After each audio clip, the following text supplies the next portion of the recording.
جاتے ہیں. کیسے جاتے ہیں؟ اب لوگ کہتے ہیں اس پہ جہت لازم آ رہی. بھائی تمہارے لیے لازم آ رہی ہے. مجھے بھی لوگ، میں جس کا بیان دیتا ہوں بہت نیگیٹو کمنٹس آتے ہیں.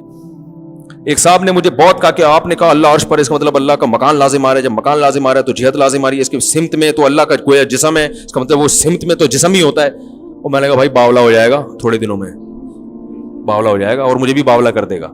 میں نے کہا حدیث میں آتا ہے ایک باندی رسول اللہ صلی اللہ علیہ وسلم کے پاس آئی. آپ صلی اللہ علیہ وسلم نے اس سے پوچھا این اللہ، اللہ کہاں ہے؟ اس نے انگلی اٹھا کے آسمان کی طرف اشارہ کیا، فی السماء، آسمان میں. آپ نے فرمایا اعتقھا فانھا مومنہ، اس کو آزاد کر دو، یہ مومن ہے. تو میں نے کہا جو اس حدیث کا مطلب تھا میرا مطلب بھی وہی ہے. اب جا بیٹھ کے آپ کتابیں لکھو، اس پہ کچھ بھی لکھو. نبی نے اس عورت کو نہیں فرمایا کہ تمہارا یہ تو جہت لازم آ رہی، تو مکان لازم آ رہا ہے، تو فلانا لازم آ رہا ہے، ڈمکانا لازم آ رہا ہے. آپ بیٹھ کے اس کی تعویلیں کرتے رہو، مجھے کوئی اعتراض نہیں ہے. میں نے کہا میں اسی کو لے رہا ہوں بھائی، ظاہری الفاظ تو یہی ہیں. اوپر کہنے میں جیسے ان باندی نے کہہ دیا کہ اللہ اوپر ہے، تو ہم بھی کیا کہیں گے بھائی اللہ آسمان پہ. اب کوئی ہم سے پوچھے یہ تو جہت لازم آ رہی ہے، بھائی تم ہمیں نہیں پتا کیا لازم آ رہا ہے، یہ متشابہات میں سے، ٹھیک ہے نا. ہمیں جس طرح اللہ نے بتا دیا ہم اس پر ایمان لائیں گے. کوئی اعتراض کرے گا ہم بولیں گے بھائی یہ اعتراض جب ہوتا کہ جب اللہ کو ہم اپنے اوپر قیاس کریں. کو ستار بھائی اوپر ہیں، پھر آپ کو وہ تو یہ بیٹھے ہوئے ہیں، اوپر کہاں سے ہو گئے؟ میں کہوں بھائی باقی ستار بھائی تو دو جگہ تو ایک ٹائم پہ ہو نہیں سکتے. کیا خیال ہے؟ تو اللہ اللہ ہے بھائی، لیس کمثلہ شیء، اس کی حقیقت ہماری عقل سے بالا تر ہے. تو وہ آسمان دنیا پر بھی آتا ہے، وہ عرش پہ بھی ہوتا ہے اسی وقت پہ، ہمیں نہیں پتا کیسے ہوتا ہے. اور بعض علماء نے کہہ دیا اللہ کی رحمت آتی ہے آسمانوں پہ، تو اس کو اللہ نے آنے سے تعبیر کیا. وہ بھی بہت سے علماء کا مذہب ہے کہ اس میں تعویل کی جائے گی، لیکن ایسی تعویل جو قرآن و حدیث سے میچ کر رہی ہو.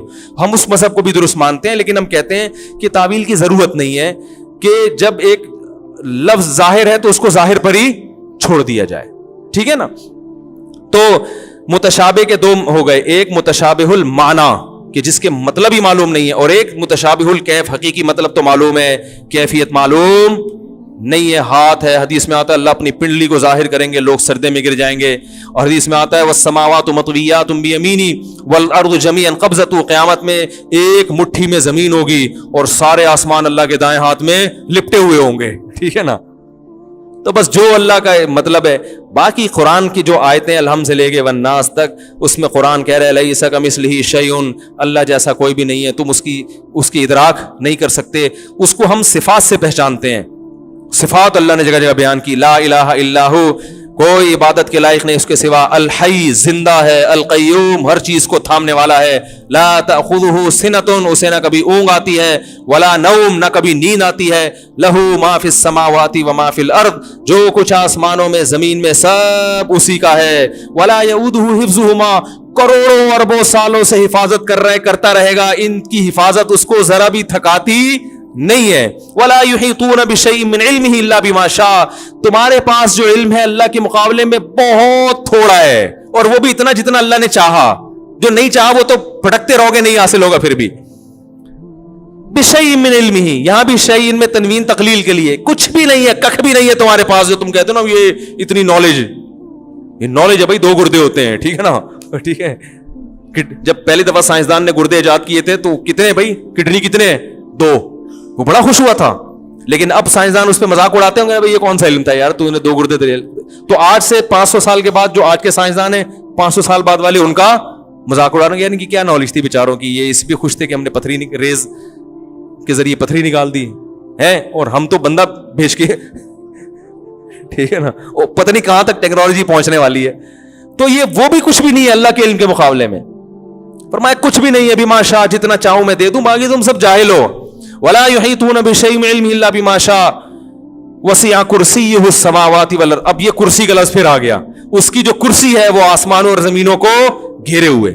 اب کرسی تو بادشاہوں کی ہوتی ہے. اب کوئی پاگل بولے گا یار اللہ کی کرسی کا مطلب اللہ بیٹھتا بھی ہوگا اس پہ، جب بیٹھتا ہوگا تو پھر مکان لازم آ رہا ہے، پھر جسم، پھر اس کے 4 پائے، اللہ کا وزن معاذ اللہ کیسے اٹھا رہے ہیں، پھر وہ کرسی گول کیسے. ارے بھائی بادشاہوں کی کرسی ہوتی ہے، اللہ نے کہا میری بھی کرسی ہے. بادشاہ کی کرسی چھوٹی ہوتی ہے، اللہ کی کرسی اللہ کے حساب سے پورے آسمان زمین کو گھیرا ہوا ہے. بس کافی ہے اتنا نالج کے لیے، ٹھیک ہے نا. اس سے زیادہ آگے جانے کی چندہ ضرورت نہیں ہے. وسع کرسیہ السماوات والارض ولا یؤودہ حفظہما وہو العلی العظیم. آخر میں اللہ نے آیت الکرسی کو ختم کیا کہ علی بھی ہے اور عظیم بھی ہے. علو مرتبے کے لحاظ سے، عظمت ہر لحاظ سے اس میں بلندی ہی بلندی ہے.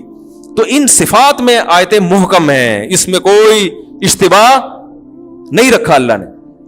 تو یہ متشابہات آیتیں ہیں دو طرح کی, کہ کچھ متشابہ المعنی ہوتی ہیں اور کچھ متشابہ الکیف, کیفیت ان کی کیا ہوتی ہے, مجہول ہوتی ہے, لیکن اس کا مفہوم واضح ہوتا ہے. اور وہاں جہاں قرآن میں اجمال آئے گا تو وہ پھر حدیث میں اس کی تشریح ہوگی, اور جہاں قرآن اور حدیث دونوں میں اجمال ہے تو وہاں فقہا تشریح کرتے ہیں.